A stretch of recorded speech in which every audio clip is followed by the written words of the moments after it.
Live interviews on the Fox 25 News at 5 with some of the Republican and also the Democratic candidates. And here with us tonight is Democratic candidate Juliette Kayyem. She's running for governor. I want to thank you for being here. Oh, thank you for having me. Well, the first question I do have for you is, you know, we were just talking about name recognition. Yes. And Martha Coakley has name recognition. Yes. She's polling way ahead already in this race. So how do you plan to fight back against that?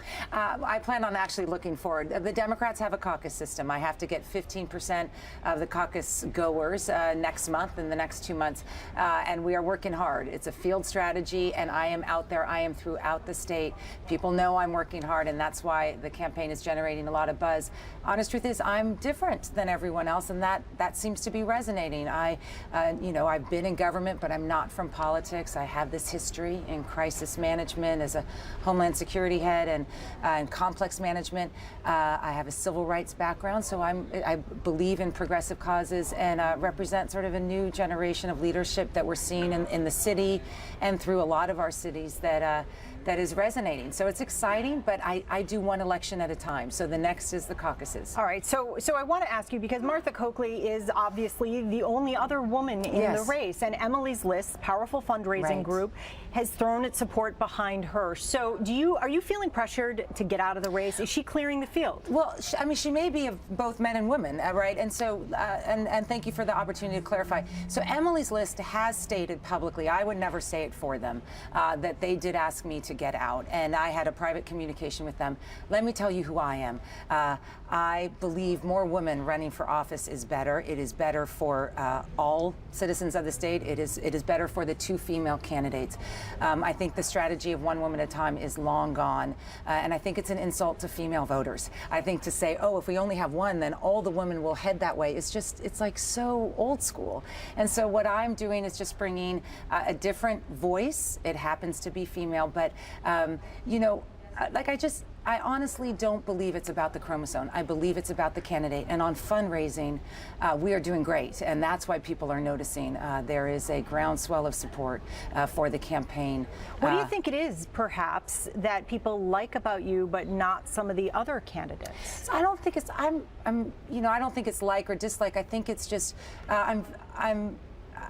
I've had a history in government, which is also my history as a mother and, you know, and as a citizen, to just try to get things done. I don't make promises I can't keep. I've been called, and I think it's fair to call, you know, sort of pretty pragmatic progressive.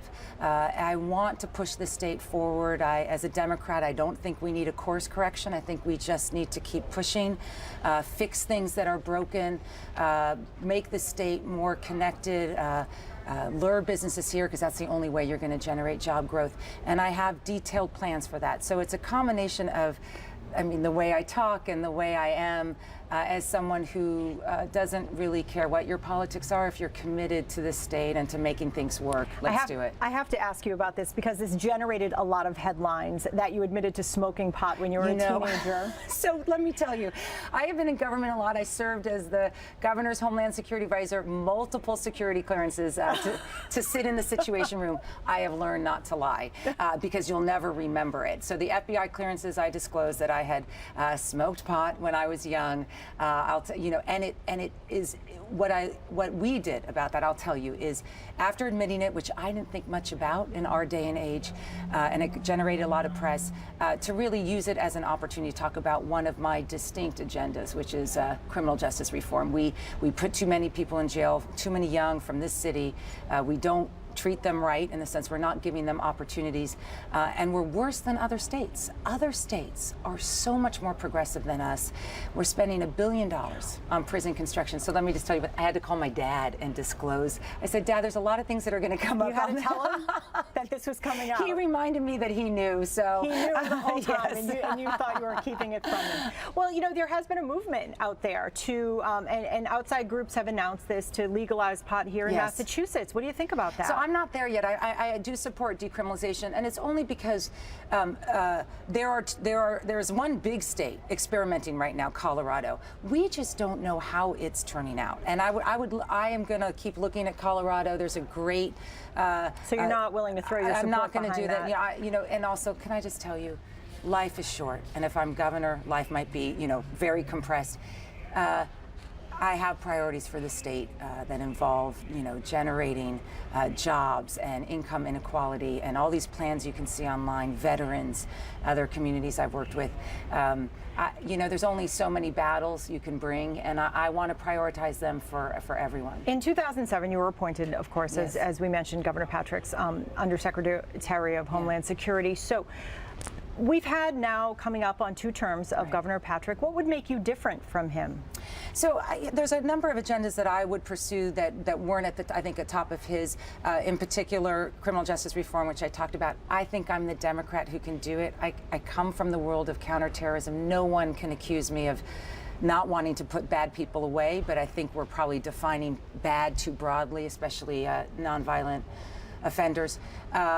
Climate change, not just in terms of green energy, but in terms of adaptation. It is something that we have to take seriously as a state. Stop, just look at the oceans, look at how it's affecting fisheries, look out west in terms of heat rising. And my ideas are not to challenge the science, but to help communities build stronger and more resilient. I often talk, I'm about preparedness, that the best you can do is to try to prepare people for the challenges ahead. One of the, this administration currently has had quite a few scandals in recent months. One of them, of course, involving that missing boy in Fitchburg. Right. My question to you is, would you fire Olga Roche at DCF? So starting with the first point is, we lost a child, and Democrats Which and is Republicans, it's just unbelievable, should be angry, and in particular, I'll tell you, Democrats, because if we want people to believe in social services and in government, they have to work. Whether this is healthcare, and I've been pretty public about some of that Democrats can't just have good ideas; that we have to implement them well. So I want to start there. His name is Jeremiah. My youngest of 3 is named Jeremiah. This has hit me in ways we've all failed him. But so on the particular personnel decision, I'm going to defer to the governor, only because I don't know the details, but I will tell you this. Let's not make it political. Do fixes now. The governor has said to but do it is political, because Olga Roche's position, these are positions that are political, and they these are political positions that head up our state agencies, and so that does shape our policies in state agencies. Absolutely, and there's no doubt about it. And I fired people who haven't performed. People will learn this about me. I want to fix government. I talk a lot about that, make it work. But I want to make it work right. And sometimes in the fog of what you think is the right answer, whether it's firing someone or putting a new bureaucracy in, it's actually not the solution that's going to work for the future Jeremiahs. And so I'm willing to I'll do this on the campaign, I'll do this as governor. Sometimes you just have to take a little bit of a breath. I've been in crisis situations, and sometimes that's just the way you have to be. And then you do the firing, if appropriate, or you do the bureaucratic change. And I've been critical of the administration of Governor Patrick. I want to learn from the Boston Marathon bombing too. It's not like I'm willing to defend everything, but I think let's fix things the right way and not jump right now, and think in the what is the change for? It's for Jeremiah's. All right, Juliette Kayyem, candidate for governor. I want to thank you for coming in. Thank you. All right, let's go over to Sorbonne now.